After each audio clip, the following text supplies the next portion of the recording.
My sad story about losing my virginity. It was 2008, and I'm in the 9th grade.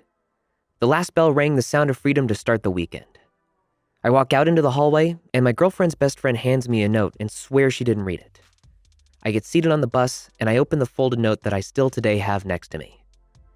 Quote, I want you to come see me at my house tonight. I will text you when my parents are asleep. My brother is staying the night at his friend's house, so we can have some alone time. Love, Grace. XOXOXO. We were going to be together forever because we had fallen in deep love through our 2-month relationship. We got detention for kissing in the hallway. Our MySpace pic was us kissing. We called each other every night and had phone sex the night before, so I'm hoping in my mind that tonight she wants the real deal. As soon as I get home, I get into my dad's truck and steal all the change out of the cup holder and the half-pack of Marlboros from the passenger seat. I Google how to have sex, how to turn a girl on, how to please a girl in sex, how you know if a girl is horny. I was 15, of course. I'd watched plenty of porn and wasn't completely dumb to the idea of sex, but wanted to have knowledge because I was a virgin as Grace was too. At 7:30, I put my earphones in and play My Chemical Romance on my iPod Nano, light up a cigarette, and start riding my skateboard into town.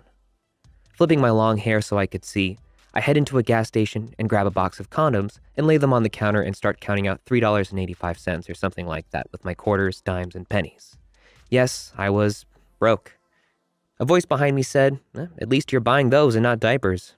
I turned around, and it's Grace's dad's police officer friend that came over to drink beer with him. I panic and come up with, yeah, I heard you can fill him with enough water to fill an entire bathtub. He laughs and says, yeah, and they would keep me from arresting Grace's dad when he knocks you out for getting her pregnant, too. I begin to really panic and leave the gas station thinking about what would happen if he told Grace's dad. We would have to break up, and I wouldn't lose my V-card to my hot girlfriend I masturbated thinking about every night for the past 2 goddamn months. Enough meeting at the skate park, French kissing for 2 hours a night, leaving with a boner hard enough for a blacksmith to use as an anvil. I was ready to pound it into this chick and be with her forever. She was all I thought about. I had her name carved into the grip tape of my skateboard, and her notes that smelled like her perfume in my Vans shoebox under my bed. She borrowed my hoodie and wore it during school, and it smelled like her when I got back. Holding her hand everywhere we went, we always had fun times that I still smile about to this day. Quote, they are asleep. Let me know when you get here. I sneak to her window and she opens it. I climb through the bush and hop there. Grace's bedroom smelled like perfume and burnt hair. Deftones playing on the radio just loud enough where her mom wouldn't walk down the hall to ask her to turn it down. She's wearing a tank top and short shorts, done her makeup and straightened her hair for me. Looked so beautiful, her eyes were looking into mine, her hands shaking as were mine. We lay on her bed and start making out, leading to the first time we had sex. I may sound like a pervert for saying it now, but F me, it was amazing. She looked incredible, and we enjoyed each other. When we are done, I shove the used condom in my pocket, and we kiss for an hour, and we sneak out to smoke. I kiss her and tell her I will call her when I get home. I get home and try calling her and get voicemail every time. I texted her saying, I love you. I left the condom wrapper in your floor somewhere. Get rid of it. And don't get a response until 2 hours later saying, come back over. I try calling again and get voicemail and get a text saying, phone keeps hanging up. Just come over, baby. So I say, okay, wait by your window. When I get there, I sneak up to the window and can hear Grace screaming at her mom.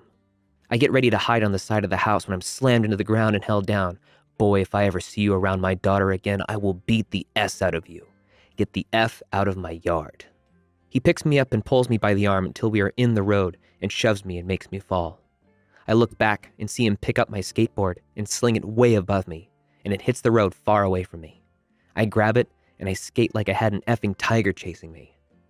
The next morning, my mom and dad bang on the bedroom door and told me they got a call from Grace's parents and told me they found a condom wrapper and that I'd been making her smoke cigarettes with me. An embarrassing argument ended up being no laptop and no phone for an effing month. Grace's parents pulled her out of public school, and her best friend passed notes for me and Grace, telling how much we love each other and we will figure out a way to see each other. But we didn't. She switched to a private school, and her parents watched her like a hawk. Grace's friends stopped giving me notes for a week, and one day she tells me Grace wants to break up. As soon as I get home, I grabbed the house phone and called her crying, convinced her mom to hand Grace the phone. She is crying too, explaining that her mom found the notes and wanted us to end it until her dad grabbed the phone and said goodbye and hung up. When I finally get my laptop and phone back, I cry listening to the voicemail she sneaked, crying in all of them, telling me she loves me and she never wants to lose me. I was heartbroken through all this, and to this day believe her parents effing overreacted. I discovered she ended up with a preppy boy a year later when I added her when Facebook became a thing. Had a few photos of her sitting on the couch with him and was dressed completely different. Her music interests were effing pop music. Her parents approved of this Sorry, it's what we referred to them as, and I had to move on. Grace's parents molded her into the perfect girl they wanted, and I stayed the same. Our paths just split. All because the cop asshole called her dad and told him about seeing me buy the condoms and didn't like me because I was busted ding-dong ditching with friends last year. My wife made me get rid of all the notes, but I kept a few. So that is my virginity/lost love story. I hope it occupied your time, and if it didn't, back out and don't be a downvote douche. Writing this gave me nostalgia. Please respect that. I pooped myself on a camping trip with my girlfriend. Back in 2017, my friend Dylan and his girlfriend Leah invited me to go on a camping trip with them, and I invited my girlfriend Tori to come along, and she said yes. We'd only been dating for a little over 2 months, but I didn't think it would be too awkward since we recently started sleeping together, and she had hung out with Dylan and Leah a few times. We all wanted a real camping trip and chose Red River Gorge in eastern Kentucky. We hiked up a hill way out in the woods and found a good spot where people had set up camp before. I brought a 2-person tent and blankets to make a sleeping pallet, and Dylan brought his 4-person tent along with an inflatable mattress for them and their German Shepherd Teddy. I felt like a cheap bastard watching them inflate it while I explained to Tori that I spent $140 on all the stuff I bought and I was broke. She told me she didn't care, as long as she was with me. We got everything set up, started a campfire, and started drinking Jim Beam and Coke while the girls made bullfrogs with their Kool-Aid and vodka. We roasted hot dogs and s'mores and talked about family camping trips, party stories, and whatnot. I was glad to see Tori laughing and having a really great time. I held her and glanced up at the stars through the trees a few times, thanking God I had her. Everyone got pretty drunk, and Dylan had finished a 5th of the whiskey, and I was sweating like a whore in church because it was so humid. Around 1 a.m., we were in our tents, and me and Tori had a wild sweat-drenched sex session and slept in our underwear because it was so muggy inside the tent. I woke up around 5 a.m. with my stomach cramping like hell. I clenched my eyes and bit my tongue, trying not to moan out in pain and wake up Tori. I put my clothes on, crawled out of the tent, stood up, and dug out a roll of toilet paper from the bags between the tents and ran into the deep brush. I tripped on a tree root and dropped the effing toilet paper and it rolled down the hill. I started running back to get another roll and couldn't handle the pain anymore. I tried to let out a little fart and felt warm juice squirt out. F me, F, please, no, I said as I pulled my shorts and boxers down to examine them with the light from my phone. There was brown chili-looking S all in my boxers, like pulling over and opening your smoking car hood and you know your engine is effed. I quickly pulled my boxers off, squatted down to finish my intensely messy S that sounded like pouring a bucket of wet sand on the leaves and felt so much better. I tossed my boxers away from the trail and heard someone walking down from the campsite. I freaked out because I had S all over my legs, and on one of my hands, it smelled like an effing porta potty in the middle of summer. It ended up being the dog, Teddy. I shooed him away and used the bandana wrapped around my forehead to wipe my butt and tossed it. I sneaked back to the campsite and cleaned up with a bar of soap and a bottle of water with the dog awkwardly watching me the entire time, and decided to sacrifice my deodorant stick and rub it all over my skin and down my butt crack to mask the horrid smell. I went back to the tent, cuddled up to Tori, and went back to sleep. We woke up to Leah screaming. We got out of the tent and saw Teddy running out of their tent with her screaming, "What the F, you nasty GD dog?" We walked over and asked what was wrong, and Leah told us Dylan's stupid dog dragged her underwear into the tent full of S, and she had it on the back of her shirt and all over the mattress. Tori was disgusted and looked away while Dylan got out and went to find a stick. I was panicking, hoping Tori wouldn't see my American Eagle boxers, and told her, "That's so sick, I don't want to see them," and hoped she would follow me back to the tent. But she didn't. She ignored me and stood there while Dylan held the baby blue boxers on the end of the stick, dripping drops of poop on the ground, holding his nose as he put them in a Walmart bag. I stood there and saw Tori looking at my waist out of the corner of my eye with a fake disgusted shocked look on my face and not one on hers. "Whose effing underwear is it?" Leah asked, looking at me and Dylan. We both denied it was ours, and I suggested it was someone who previously camped here. "Yeah, well, it seemed pretty effing fresh to me. I'm a CNA, trust me, I know." Tori was completely quiet while the two fought about the dog always being into something, and Leah threatening to leave Dylan if he didn't get rid of Teddy. I tried to keep my poker face on while Dylan poured water on Teddy and scrubbed with his toothbrush to get the S out of the fur because, of course, the dog rolled in the S. There was no way in heck I was going to admit that I S'd myself. I had a feeling Tori knew it was mine because even though it was dark, I'm sure she saw my boxers when my shorts sagged. Leah would effing kill me if I said it was mine after having to throw away her shirt and go through all of that. We ate breakfast, packed up, stopped to fill up on gas, and started driving back home. Tori was very quiet and funny acting towards me. She randomly says, I would be pretty mad if I woke up to the smell of those underwear, but I would understand that someone got sick, and stared at me. I took a deep breath and admitted I got sick, and did not ever think of the dog getting to them when I threw them in the woods. She asked me why I didn't own up to it, and I told her I was too embarrassed to. We didn't have sex for 2 weeks, and she acted funny around me. A month later, she got really drunk from mixing brandy and gin, essed all over herself, and puked her guts up in my bathroom and was too drunk to clean herself up. She was laying on the floor crying, so I picked her up, put her in the bathtub, and cleaned the S and puke from the toilet and floor, then bathed her like a real boyfriend would do. She told me she understood why I was too embarrassed to own up to my SE boxers. Night to school, daily fistfights, barely punished. So since kindergarten, me and this kid I'll call Andrew have been in the same class together. He's always been kind of a smartass, but we were friends. But this all started to go downhill in first grade. One day, we had a sub. At the end of the day, Andrew got mad for whatever reason. Andrew started to get mad, and this is the first blow-up I've seen him have.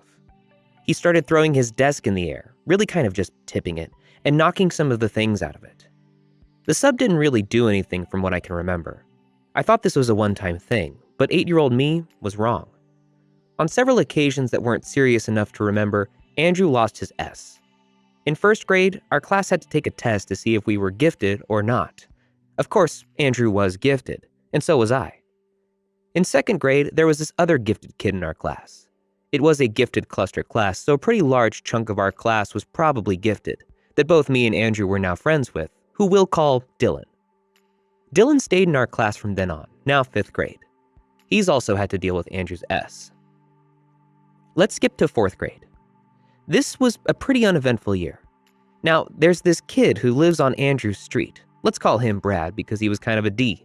Every morning, and I mean every morning, Brad and Andrew would get into what were practically fistfights on the bus. Our bus driver was a pretty chill dude, so I don't know that he knew what was going on, but he wasn't a bad bus driver. But later, he brings some justice. So Andrew doesn't like some things. He doesn't like being called nicknames, and sometimes he can't take a joke. When he gets mad, he gets all pink and usually cries and plays the victim card. One day, when me, Dylan, and Andrew were getting off the bus, last ones to get off, Andrew very casually said, "A lot of people don't know that I physically harmed myself. I don't know what to do." So I did the most logical thing I could think of and told our teacher, a very nice woman. Kinda crazy, but she thanked me for telling her. Later, Brad ended up getting suspended or something and banned from the bus for kicking a kindergartner or something. I don't know the details. Later in the year, Andrew brought a knife to school. He was showing everyone. This didn't raise any red flags until he states it was for self-defense. That's a big no-no. Luckily, our mutual 5th grade friend told the bus driver, and Andrew was escorted off the bus by the vice principal. He was suspended for 3 days, and Dylan told the whole class what had happened. I didn't want to say anything, as I thought it would be kind of disrespectful. Another time, afternoon, he sat on a kid, fellow 4th grader. Let's call this kid Diego. Diego usually sat in the seat in the back, the 3-seater, not the half seat. Diego raced back there, and Andrew climbed over the seat on purpose. Me and Dylan watched in horror as Andrew sat on Diego, our fellow classmate. Diego was trapped under the seat.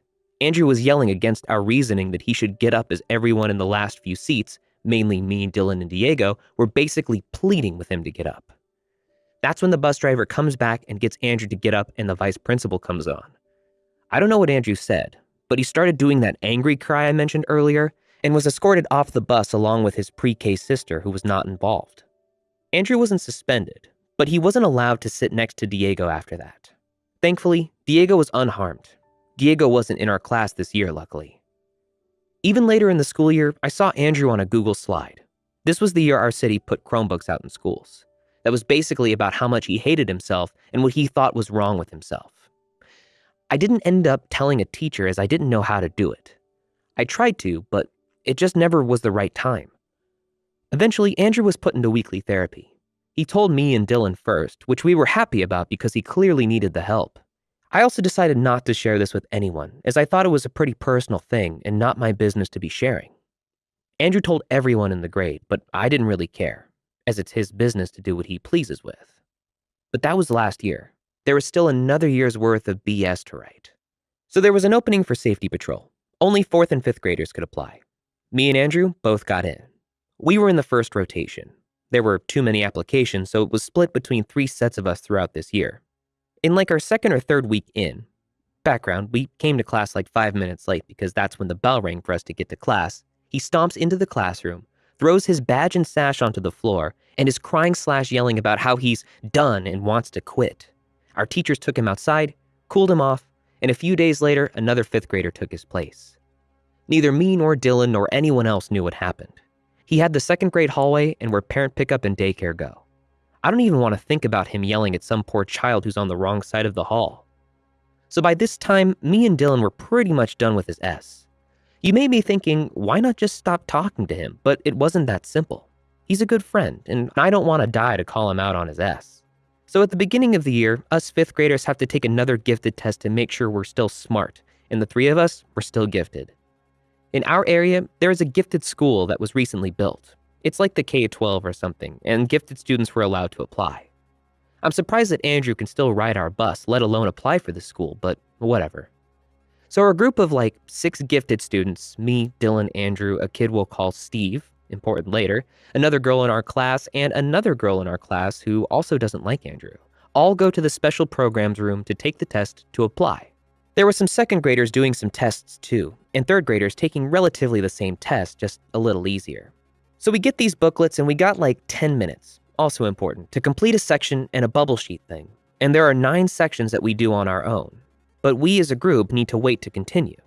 It was patterns, number patterns. You had to fill in the bubble for the rule, and the rules weren't easy. I ended up on the waiting list for that school, farthest I've gotten, and we haven't heard anything else, but yeah. But when the lady, same lady who did testing earlier that year, announced the 1-minute mark, Andrew made a noise. I looked up across the hexagonal table, Dylan on my right, Andrew on Dylan's right, and saw Andrew crying, freaking out. Our gifted resource teacher was also there, and both of them basically told him that they could remove him if he couldn't get his S together, to which he freaked out even more. He was pretty frantic when we continued, but he eventually calmed down. So now, almost done here, just a few more paragraphs, we're into PE. There are a few kids Andrew hates. Steve, his friend, Henry, also important later, Frank, his friend, girl who doesn't like him from testing. Honestly, everyone who is in our friend group kind of hates him. That girl's friend, another friend of theirs, and this kid, Gary, who everyone hates. Gary always makes noises at inappropriate times, dances while walking down the halls, and makes a fool of himself and asks teachers for hugs, along with saying hi to people at ridiculous distances. Like, do you think that Mrs. Henry can hear you from across the gym? And when you ask him to stop, he says no. He holds up the class by crying and walking away, like legit to a corner or something, and yells. But yeah, I don't know what mental disorder Gary has. But he always says that he's, quote, mentally retarded. And I know that making fun of a retarded person is effed up, but I doubt that's really what it is, as Gary makes comments about killing himself and how he's depressed and how everyone hates him. And everyone does try to help him or make him stop, but he doesn't listen. This beautiful cast of characters becomes hellspawn to Andrew. Andrew made one of the girls cry, constantly torments Gary and Steve, makes fat jokes about Frank. Honestly, everyone does. He doesn't shower. He's an effing perv. From experience, is on and off friends with his entire friend group, and he makes it his job to annoy everyone. Well, he's not much fatter than me, but I don't try to make everyone hate me. And I like to think that I'm pretty well respected. And chases one of the earlier mentioned girls during PE with a hula hoop when he gets mad and she yells at him for getting in her face. Henry. Poor Henry is a sensitive kid, but otherwise pretty cool to hang around. He cries a lot is my point. The other week, apparently Henry, quote, took Andrew's hula hoop. He's one of those weirdos who collects them on his shoulder and tugs them around during recess. So Andrew was in his face, yelling at him to give it back. Henry, somehow being the kid who sobbed over some kid getting his napkin on his flatbread, isn't crying at this point. He firmly hangs on to that hula hoop. Andrew is dragging Henry by the hula hoop, grinding his teeth, eyes popping, red face yelling at silent Henry. Once again, Andrew is in no trouble at all. Lunch. The last part, for now, of this incredibly long, post is insane. I've been waiting for about an hour now. Bear with me. So, in the 4th grade, to put this into perspective, Andrew got mad and started to slam this thick book into his head and liked to use his lunchbox, very long strap things, to disgust us by showing how long he could strangle himself. Yeah, it got worse. So this year, when Andrew gets mad, he slams things. We have assigned seats for lunch, so it's me, Dylan, Andrew, this kid I'll call Ralph. Andrew hates Ralph. And 2 of the girls mentioned earlier who hate Andrew, along with this girl whose main deal is that she was held back for kindergarten, a year older than everyone, except this one girl, aka a different story, and likes to constantly moan on purpose and say things like that to everyone, even teachers, and she rarely stays at our table during lunch. She's usually yelling at other tables or just sitting at them. Ralph likes to joke around a lot, which makes Andrew's blood boil. Jokes become personal attacks to this dude. Like, one day, Ralph said that they shouldn't have put Waluigi in Smash Brothers or something, and after a while, Andrew goes insane and starts slamming his lunchbox on the table. Andrew likes to take stuff from people's plates. Like, Ralph gets a chicken salad for lunch, Andrew eats the chicken. Ralph doesn't mind, but the 2 girls do, as Andrew likes to yell and shake Ralph a lot, leading to a bunch of blowouts. Andrew concerningly eats his entire lunch in like 5 minutes. Us main 3 are all kind of chubby, no offense, and talks and eats others' food the rest of the time. Now, since I'm in this girls' coding club, I'm not at lunch once a week, and sometimes this other club calls me for lunch too, so I haven't seen every freakout.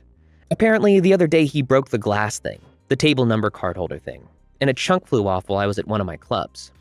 Whenever we get in trouble, Andrew likes to blame the moaning girl for yelling, and says that me and Dylan, the peacemaker, thanks Dylan, constantly want to make a smart comment about his rants and tells the 2 girls to stay out of his business. Recently, we've been playing D&D. Me, Dylan, Ralph, and Andrew. Since we all died, we restarted. But he said we couldn't choose our race because the first time around, Ralph said he wanted to be black so he could say the N-word. Ralph's Asian. Dylan and Ralph are the only 2 white people at the table. They also told this as a joke to one of the black PE teachers who just looked at Ralph with a disappointed smile and walked away. Ralph said he wanted to be Goku and stuff, so of course, Andrew went ape-s. The usual slamming and such. No repercussions. The following Monday, I brought a dice to school for D&D. Dylan and Ralph were playing, but when I put it down on the table, while the 2 thanked me, Andrew simply said, "Oh, don't worry, OP, we aren't playing today," completely ignoring the 2. I could almost see a storm brewing up when I saw my mom walk in the house with yet another outrageously expensive necklace. My dad would go all haywire if he found out that she went out on yet another spree to drain all of his precious money, I thought. She has become a serious shopping addict and thinks that she can hide it easily because of my disability to hear. Well, much to her dismay, I absolutely can.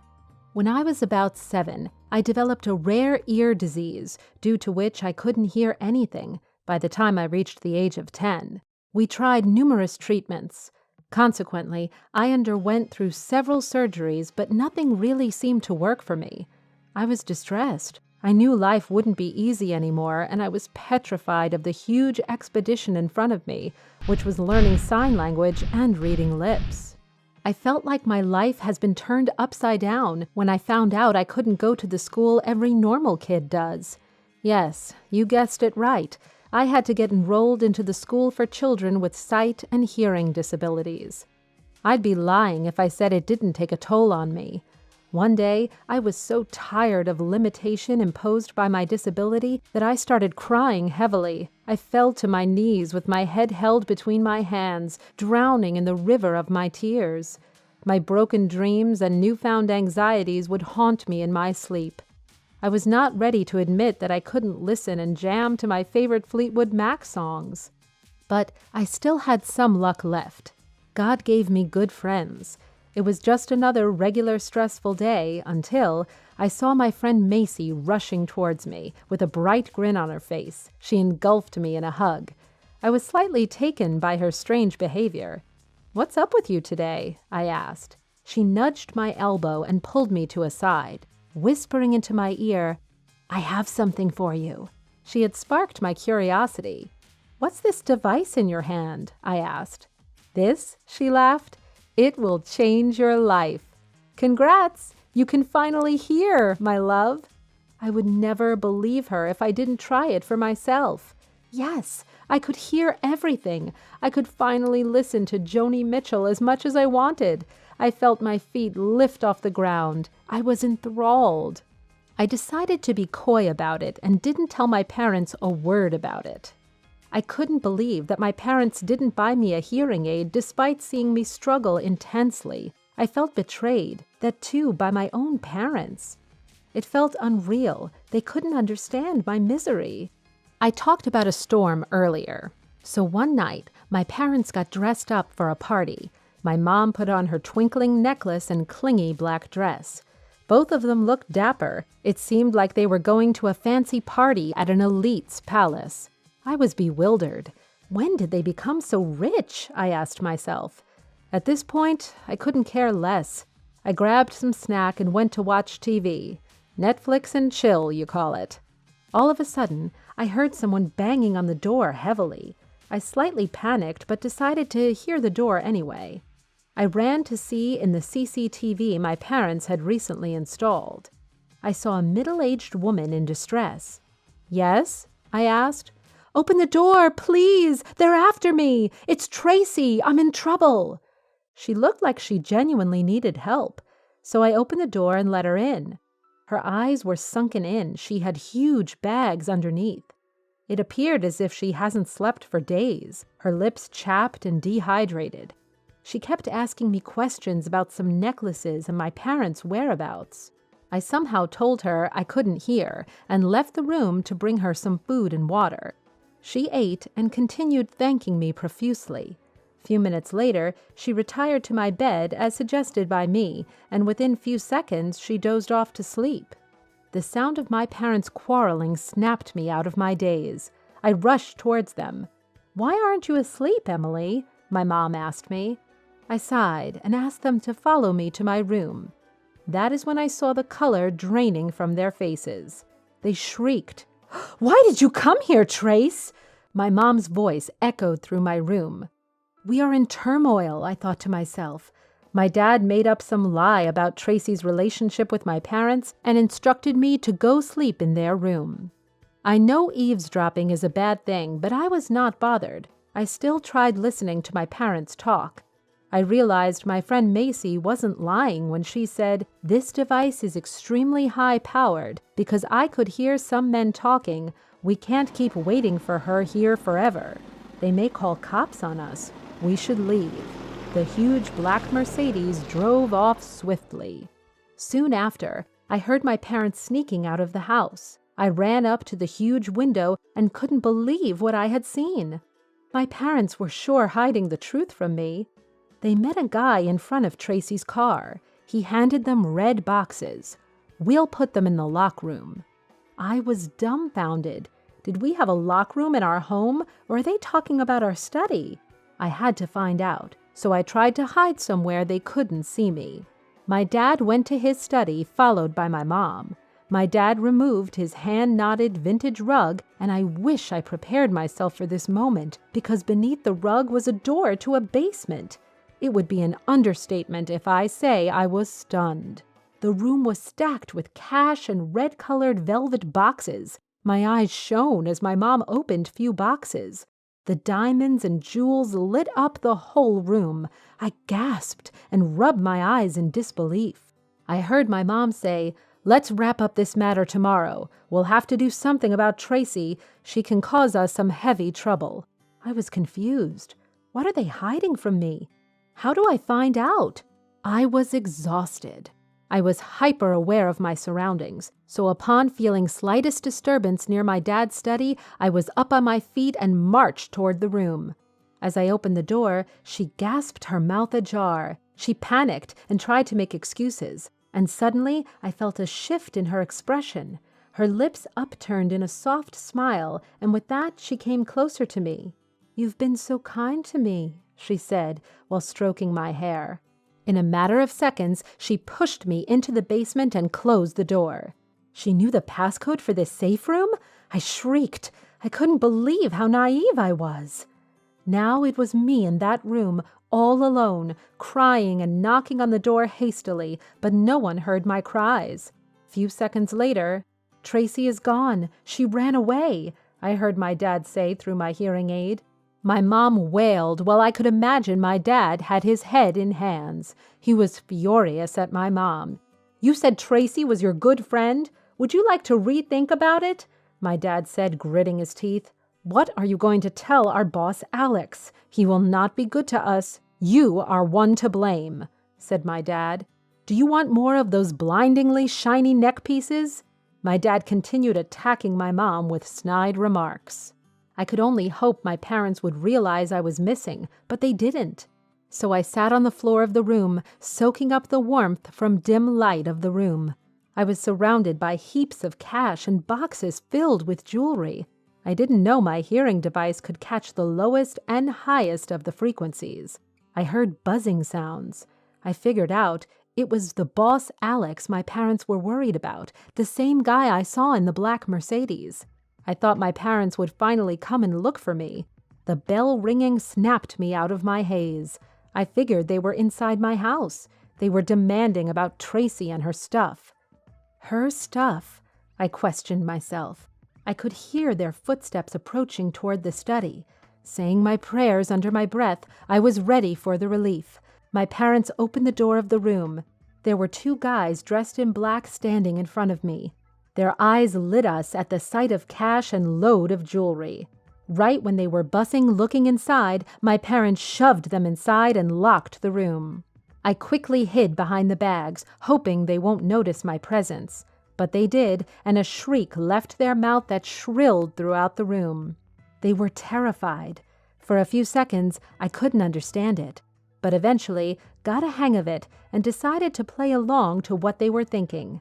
Suddenly, one of them broke their silence. His lips were quivering, eyes were wide, and body shivering. "Soul of the goodness, we ask for your forgiveness. What can we do for you to forgive us?" I had to stifle my giggles and continue with the act I had put on. I said, "Leave these people alone. It's not their fault. Go earn the money the righteous way. You need to leave, leave, leave," in a sing-song voice. I was surprised at myself and was trying my best to suppress my laughter. Both of them nodded their heads hurriedly.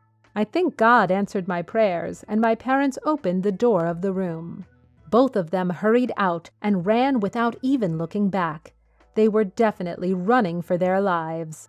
My parents chased them without even noticing me. As soon as they left, I came out of the safe room and ran to my room. I locked myself into my room. I sat on my bed, recollecting myself. I was thinking about my whole day as I lied on the bed. "Whoa, what a whirlwind was this day," I said to myself. I walked up to my desk, took out my journal. I started writing about the unusual events of the day.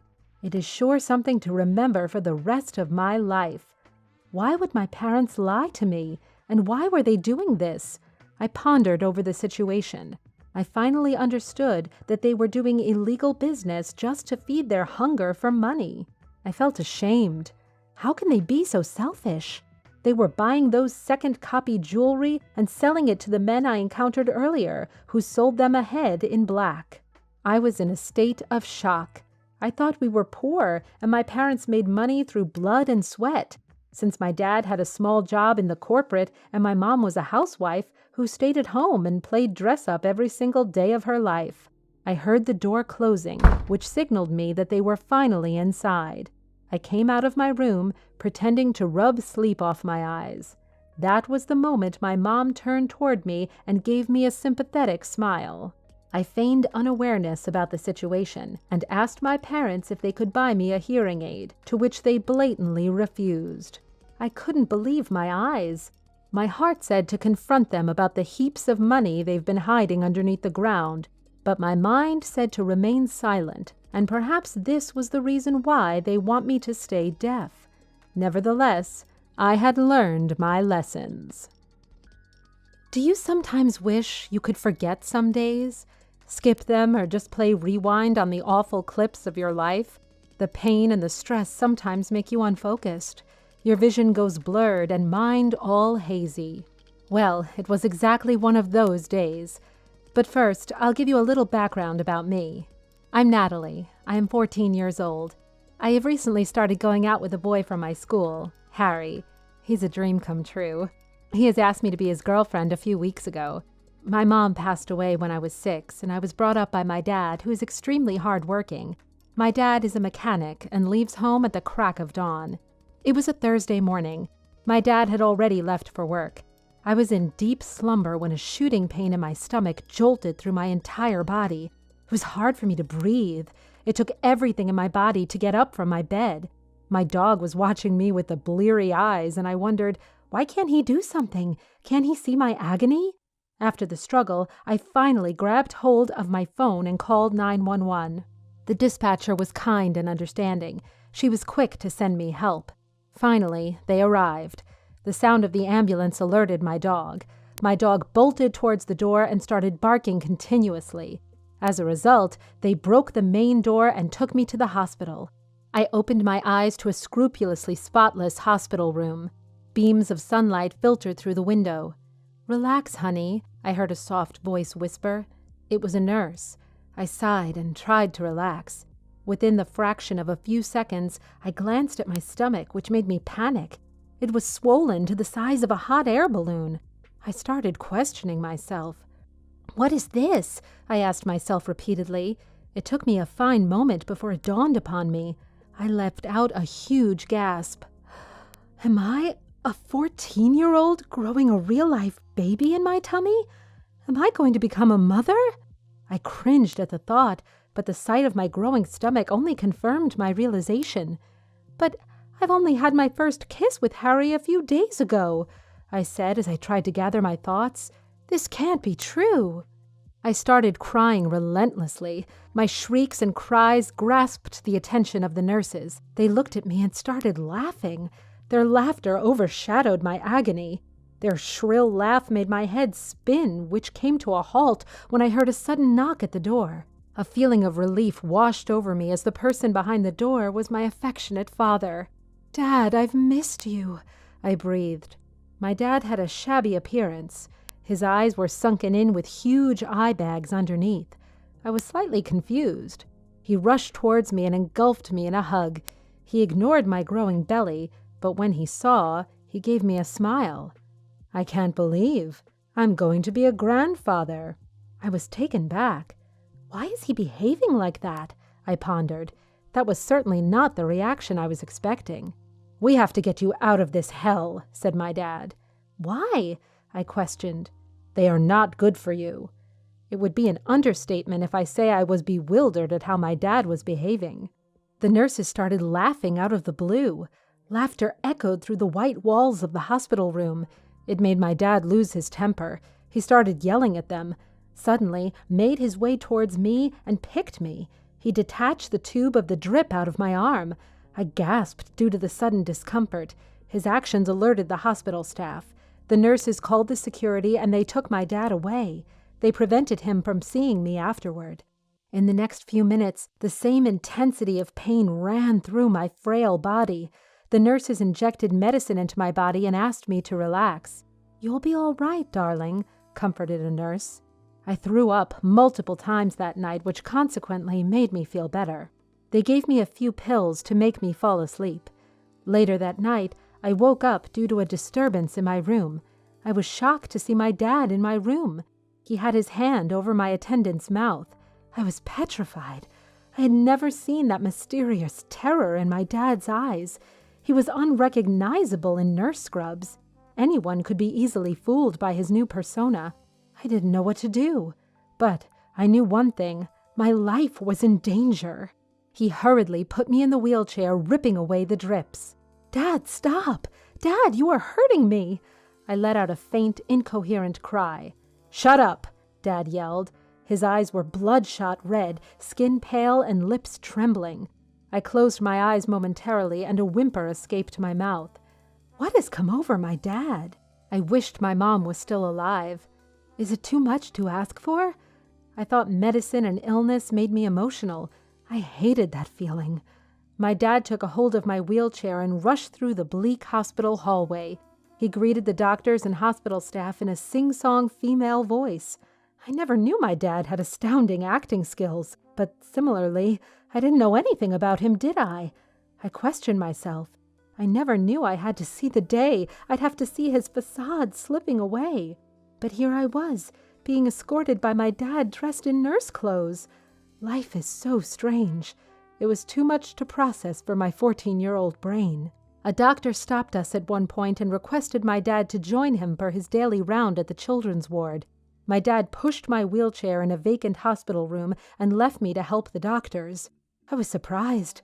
He left me there for some time and came back with a devilish grin plastered on his face. They are such fools, the doctors. I can outsmart them every single day. I couldn't believe my dad would say such things for people highly regarded in our society. He was being outrageously awful. He told me that he has checked the patient's body temperature, measured blood pressure, and blood glucose concentrations. That easy, you see. They think they're gods. I had been horrified for my life as well as the ones my dad treated a while ago. A few seconds passed, and I heard some voices. "Catch them! Catch them! They are running! Phone the security now!" The entire hospital was in mayhem. People were running. Nurses, visitors, doctors, and admin staff, all of them were in a state of chaos. But nothing could stop my dad. He was still going peacefully at his own pace, oblivious to the chaos caused by his antics. A yell stopped him for a moment, but he grabbed the wheelchair and started sprinting through the hospital towards the elevator, colliding with the medical equipment and food trolleys in our way. At one point, he toppled cleaning trolley. There was alcohol and disinfectant all over the floor. God help me, save me from the monster my dad has become. Nurses were calling the security, and I wondered why it took them so long. Please don't harm me, I cried. My mind was spinning and my vision was becoming hazy, but I tried my best to keep myself conscious. I took small breaths as instructed by my father once. I wanted my father back.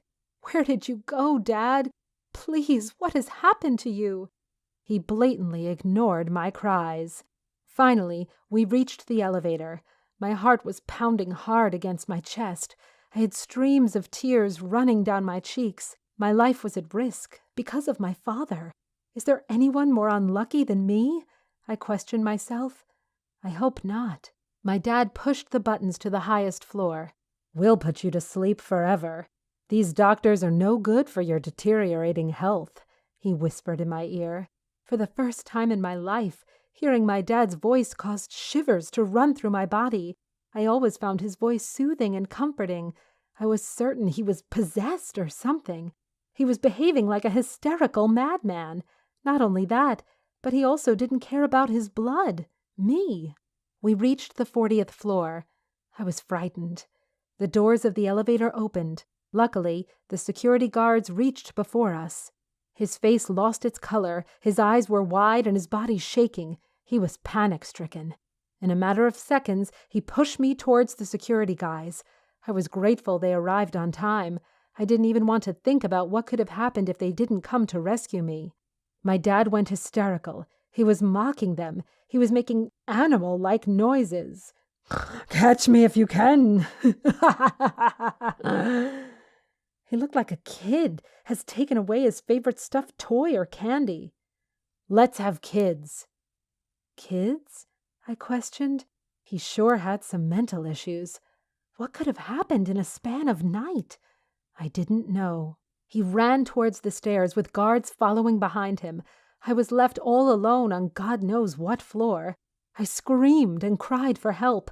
I tried to gather strength to get up on my legs. My legs were shaking. I was having hot flashes and I was sweating profusely. I said my prayers repeatedly. God, give me the strength to stand up.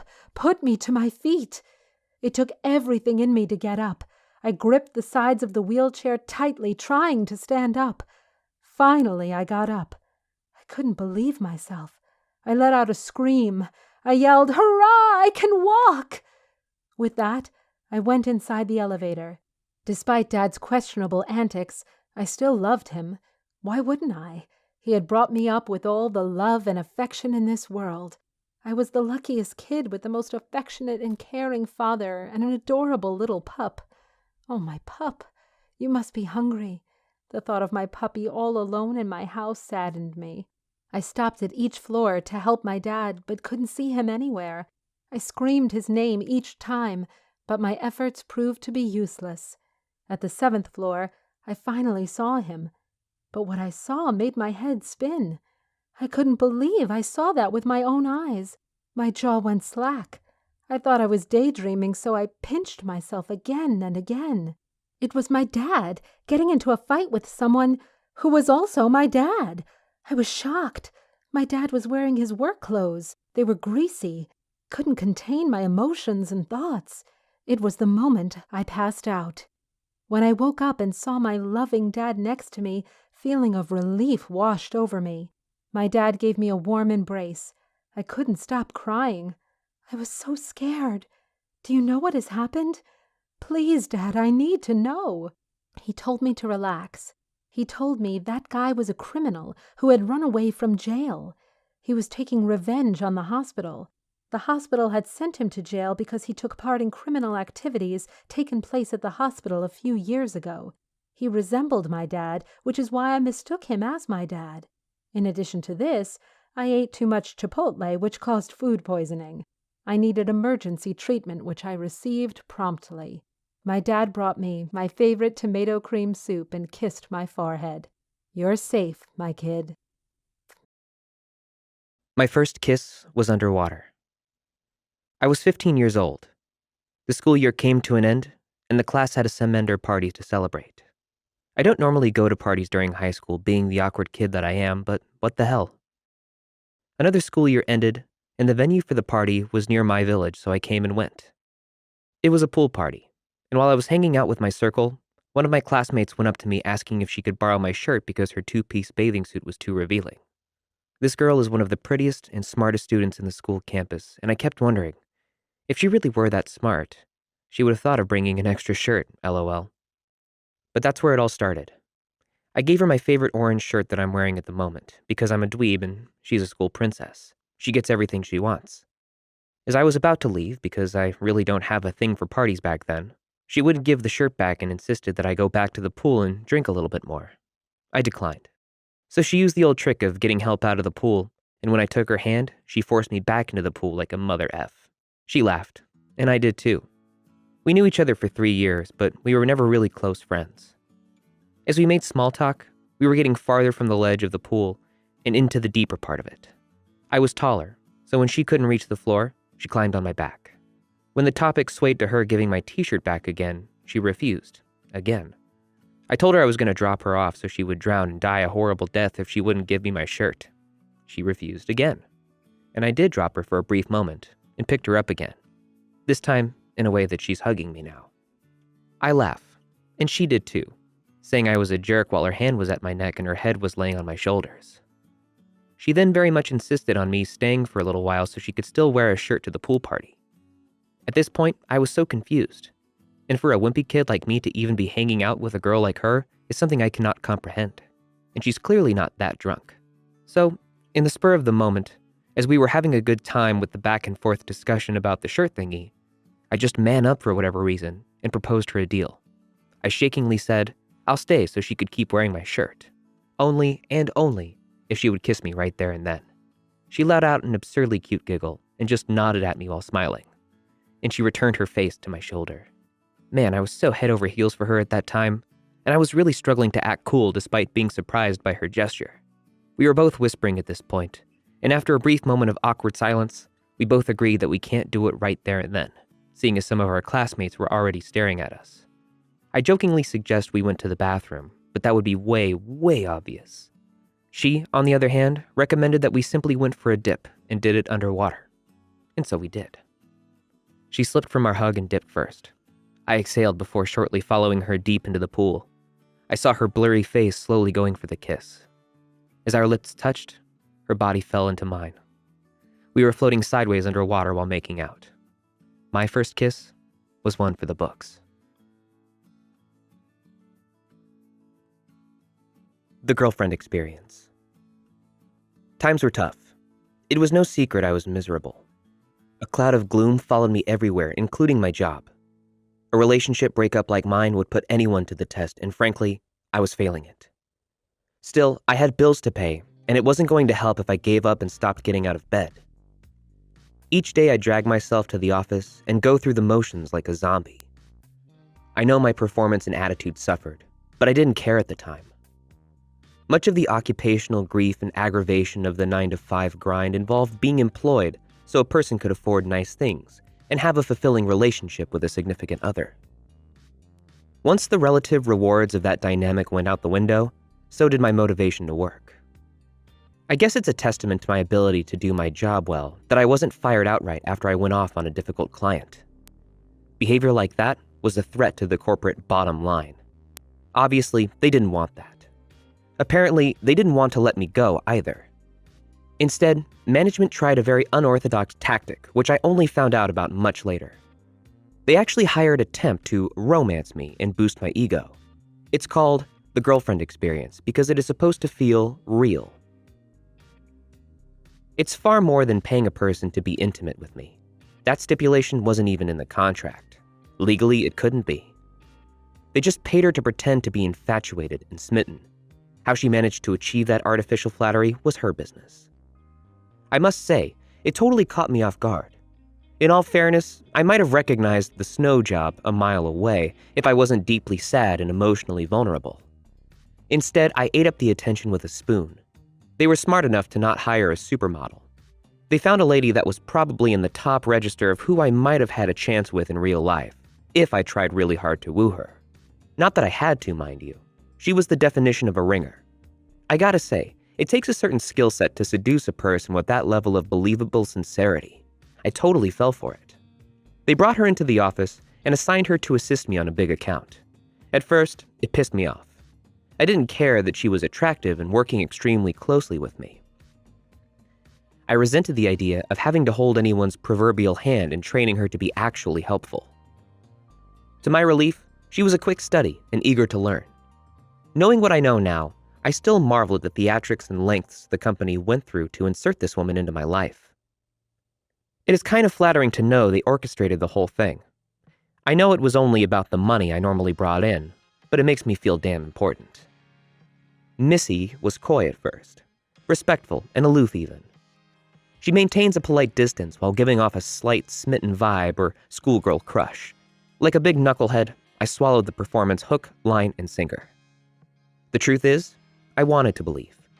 Honestly, who in their right mind would have suspected such an elaborate hoax from my behalf? It wasn't long before we were sneaking off after hours to see each other socially. The whole time, I was scared to death they would send her back to the temp agency. Inter-office romance is strictly forbidden by HR, so we kept the relationship a secret as long as we could. Once we had moved past a certain point, I didn't care if anyone found out. I was finally happy again. By all appearances, she was too. I eventually asked her to marry me, and she accepted. Of course, I didn't know it was originally an arranged fling, so I definitely wouldn't have guessed it was about to lead to an arranged marriage. The thing is, at what point does the facade cease to be worth playing along with for the corporate payout? Even for a person pretending to be interested in me, at some point, you'd think she would call the whole thing off, right? Either that, or invent an excuse to break things off and still maintain the original deception. Here was an actress who entered into a contract to perform as, quote, my girlfriend, and then, for whatever reason, kept up the pretense long enough to marry me. At that point, I still didn't know the truth. I would have expected my employers to come clean, but it had went too far. It's one thing to pay for a brief little office flirtation. It's quite another to keep silent while their gullible employee committed to a legally binding contract. I was blissfully happy and absolutely ignorant to the disturbing truth. She was everything I thought I ever wanted. Believe it or not, she confessed the whole organized charade on our 25th wedding anniversary. I was gobsmacked. I thought it was part of some prank or practical joke, but she was dead serious. My whole world crumbled. Our 3 children were grown up and already out of the house. I'd made partner with the firm, and yet I found out the last 25 years of my life were based on some bizarre farcical performance script. Missy explained that while she had entered into the contract just trying to be a professional actress, she soon developed sincere feelings for me. On one hand, after admitting it started as an elaborate seduction hoax, it was hard to believe anything she said. On the other hand, however, I'd had a quarter century of marital happiness and fantastic kids. Was she finally telling the truth? Or was she still acting as a consummate professional actress dedicated to the role? I thought long and hard about it as she slept peacefully beside me. I loved her, and I honestly believe she loves me. Much of life is pretending until it becomes true. In the end, does the duration of the facade matter as long as both parties are committed to it? I shut down a 14-year-old's attempt. Okay, so first, let me describe what I look like. Trust me, it's relevant. I'm a 20-year-old male, 5'11", 280 pounds, sport a full beard, wear flannel jeans and work boots all year round, an avid martial artist, never go anywhere without my fixed-blade buck knife. I kinda look like I should be in a motorcycle gang. Really, just the whole 9 yards of intimidating young man. So basically, even though I'm really a big softie at heart, you probably wouldn't want to see me coming down a dark alley at night. So I just spent the last few weeks helping this lady I've known for like half my life with the task of running a building at the fair. Well, along with myself and her are her kids, who are my somewhat distant cousins. But by random chance, I've grown up with them in 4-H for like the last decade. Anyway, it's her 15-year-old daughter and her 10-year-old son and her 2-year-old daughter. There is also this other lady helping out who has 2 kids of her own and is a good friend of the lady I'm helping. One of her kids is a 14-year-old boy who has a really obvious and unrequited crush on my cousin. Now, this crush thing doesn't bother me at all or anything. I honestly just cringed at how obvious it was when he first showed up. Later on, my cousin tells me about how this kid has already tried to ask her out, but she's basically just not interested and turned him down. The part that becomes an oof is that their moms are close friends, so they keep having to hang out together, and they're actually pretty okay friends. Cool, so now for the actual story. The 3 of us were sitting together running the front table of the building at the fair. The seating is important. It's me behind the table, my cousin sitting next to me, then this kid sitting next to her and kind of kitty corner so he can face more towards her. Well, at some point while we were sitting there, passing around memes and listening to music, she did something. I'm not sure what it was. I think she jokingly took his phone or something. Well, this started a little wrestling contest with her trying to keep his phone away from him and him trying to get it back. After he got his phone back, his revenge was to reach out and start tickling her around the waist. Still fine, but it got my attention because he put his hand under her shirt to do it.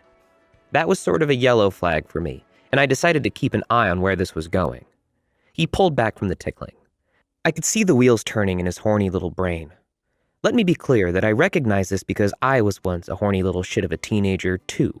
So I was watching him to go through the same thought process I would have gone through at his age as I realized I could get away with putting my hands all over a pretty girl with a good excuse. In eye-rolling predictability, he went back in for round 2.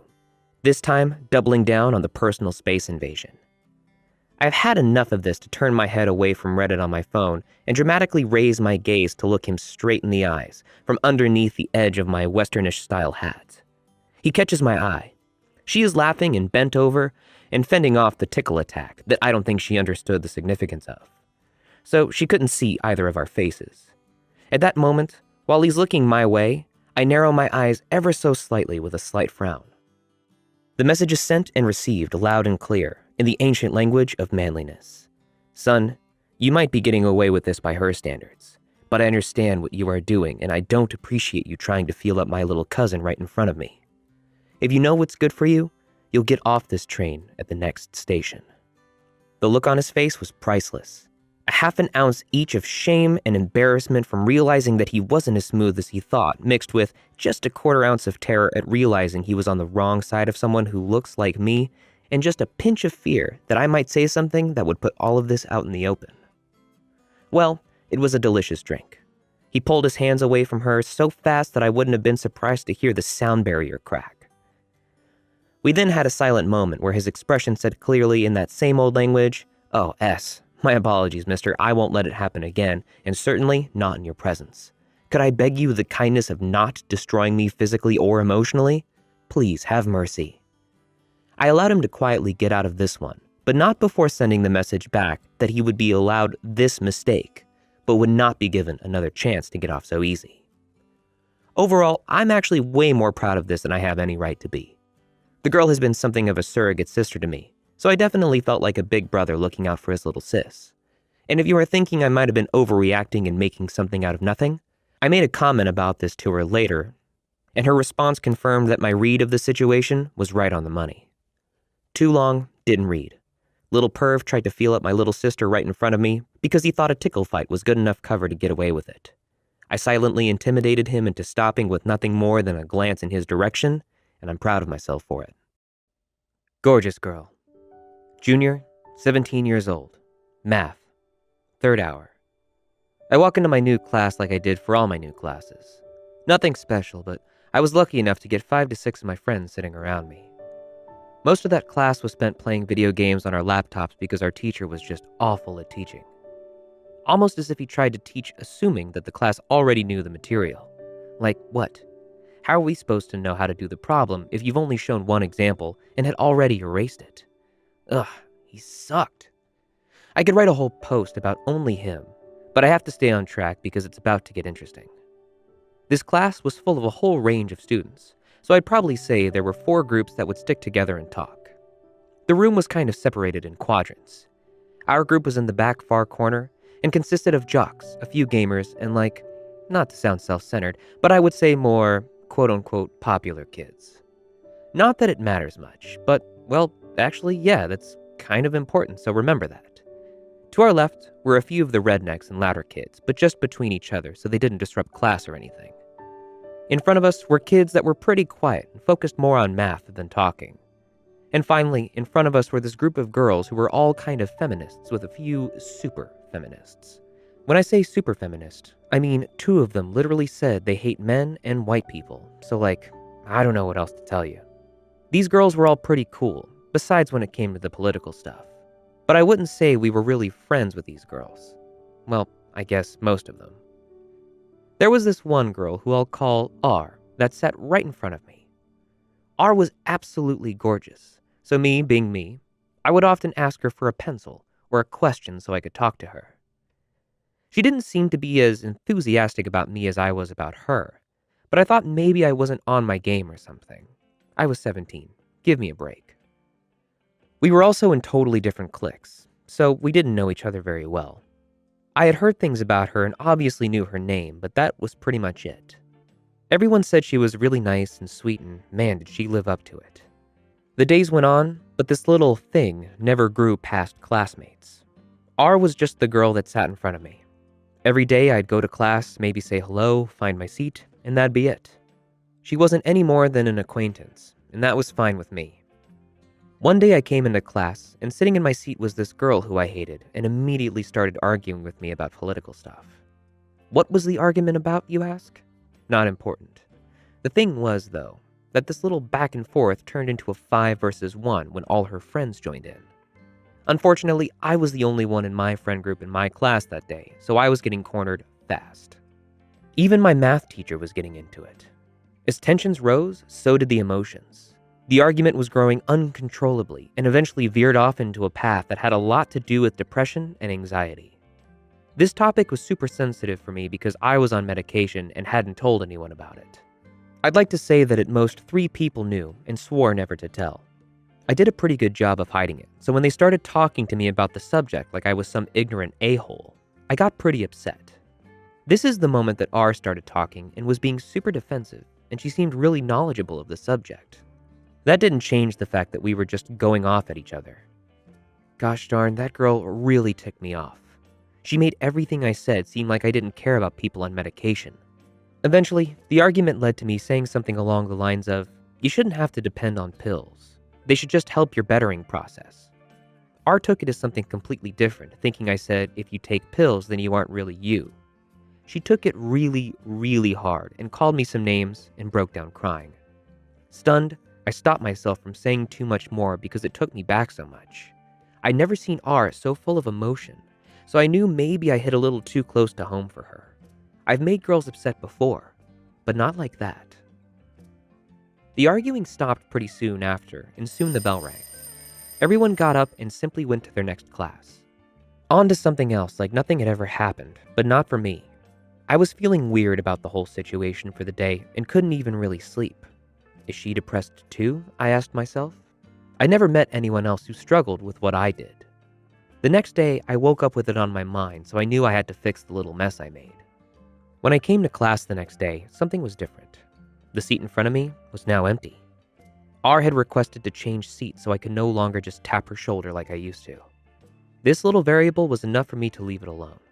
I figured if she couldn't even sit by me, then she sure as hell doesn't want to talk to me. This continued for like 2 weeks before I couldn't stand it anymore and finally decided to message her about it. The weird thing was, when I asked her about it, she said she didn't even remember the argument. I'm not the brightest, but I know you don't just forget a moment with a heightened emotion like that.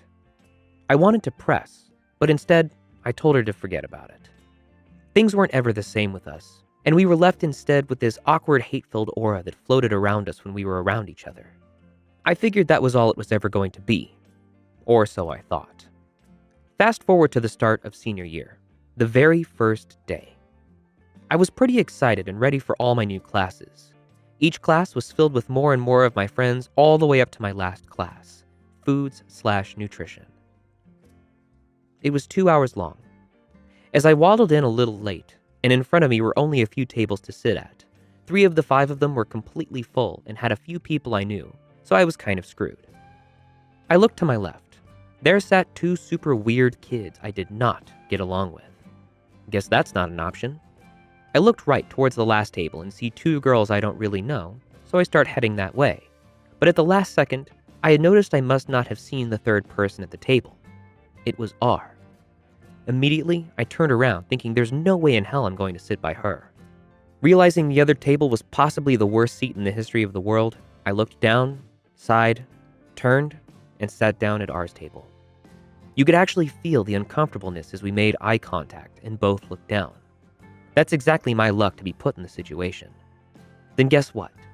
The teacher tells us that we'd better like our seats because they are permanent. Wow. We were both unhappy, but there was nothing to be done. All there was to do was to suck it up and get over it. As days went past, our little frizz sort of died out a little. We definitely still hated each other, but started talking again. We were at the same kitchen for cooking too, so we didn't really have a choice. Our conversations eventually grew more and more until one day something happened that changed everything. Our class often had times to go on your computer and do things like a worksheet or something. While I worked, I always had music playing in my headphones. Always. I didn't listen to what everyone else did though, and it kind of sucked. Actually, no. It really sucked. Listening to punk rock music wasn't really common. I liked bands like With Confidence, Sleeping with Sirens, All Time Low, and a few others. It was hard finding music like that when no one I knew actually liked it. I mean, there were songs that I would show my friends and they'd end up liking it, but never felt like someone actually had the same taste in music as me. I'm a hopeless romantic, so don't cringe when I say I've always dreamed of meeting that girl that likes my music and is, like sort of a badass and just understood exactly what that kind of music does to you. But let's push that thought aside. It was just some backstory for what's coming up. I had to start a new paragraph because thinking about it just gave me the chills. Sorry, I'm writing this trying to get all that stuff that goes through my brain. I don't know why I tell stories like this, but if you've made it this far, then maybe it's not too bad. Nothing was out of the ordinary on that day. It was boring and just kind of, there. 2 hours left is all I could think. I was already sick of school and each day was getting worse. Teacher says to us that we have free time to work on homework, so I pull out my computer and immediately grab my headphones. The homework was table-based, so we had to work together, and at this point, R being at the table didn't bother me much, so I decided to ask her for help. She looked a little confused. We didn't really talk at this point, but still. She helped me anyways. A few minutes in, I noticed she had headphones in too. I hesitated and asked her what she was listening to. She almost hesitated too, seeming embarrassed. I smiled a little smile, and she was like, Well, they aren't that popular, so you might not know any of their songs. I peeked over and took a look at the screen. It might sound stupid and not that big of a deal, but seeing her playlist and knowing almost all of the songs, I could not believe it. I looked at her and I was like, "What? You know these bands?" Her eyes locked with mine and she said, "You know these bands?" I don't even know how to put it into words. It was like lightning. The rest of that class, we showed each other song after song after song, talking about them and pointing out the best parts only pushed us deeper and deeper into our own little bubble. We had been so lost in each other that sure enough, the bell goes off and we didn't even notice. We were both taken a little off guard, so we just sort of hurried and went home. I couldn't even sleep that night because the rest of my night, she was all I could think about. I mean, where can I even start? This girl drove me crazy all this time, and all of a sudden, this? I eventually fell asleep, and all I remember the next day is being crazy nervous. What if I tried to talk and she didn't care anymore? I guess I didn't mind much since we didn't really like each other, but as soon as I got there, it picked up just where we'd left off. R said something to me though that I'd never forget. Once we got back into music, she had this frustrated look on her face when I showed her a new song. Apparently, she'd already heard the song and really liked it. Then out of nowhere, she goes, "Ugh, why does it have to be you that likes all this music?" At that moment, I knew she was thinking the exact same thing I was. I had a dumb smile on my face for so long after that. Each day got more and more interesting. I learned that she used to think that I was a major a-hole who only cared about myself, and I told her I thought she was a B, so it actually worked out kind of well. Every time she opened her mouth, it was like angelic music I couldn't get away from. Whether we were sharing headphones to hear new music, or even just nonstop laughing about something dumb in the kitchen, there wasn't a single dull moment with her. It even got to the point where I actually wanted to go to school in the morning. The days where she was absent felt so empty to me. It was so disappointing, and I think the other girls even noticed it too. I always wondered if she felt the same way when I was gone. There's no way a girl like that would think of me like that, I thought to myself.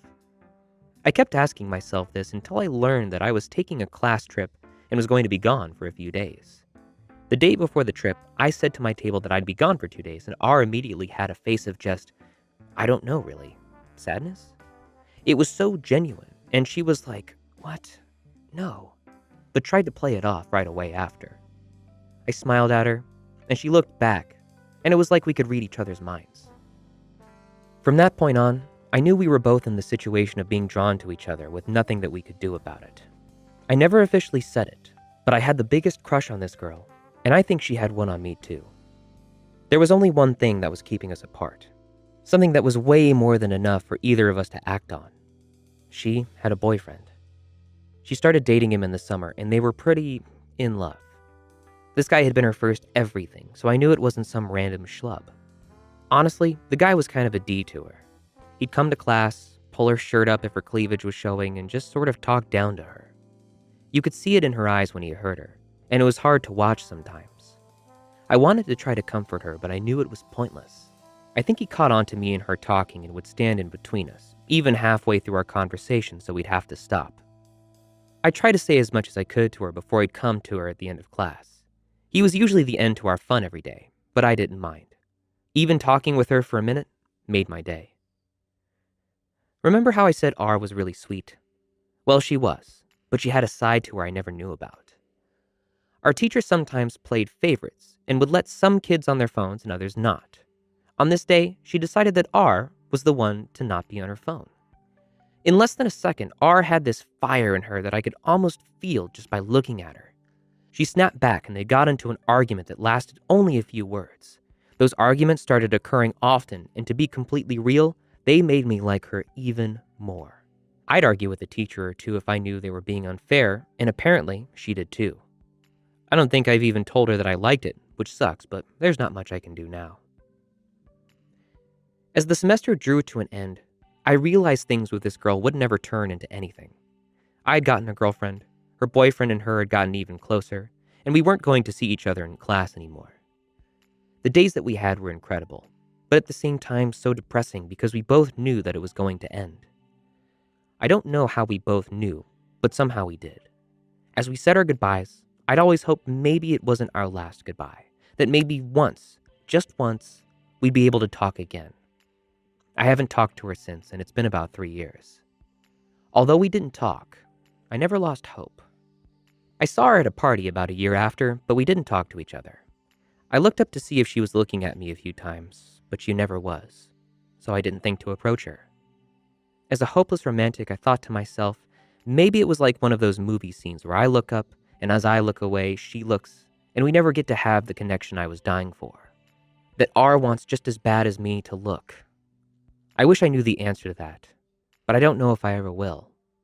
I still listen to the songs she showed me and wonder if she listens to mine. I'm left sitting here with this empty feeling, and I don't know what to do with it.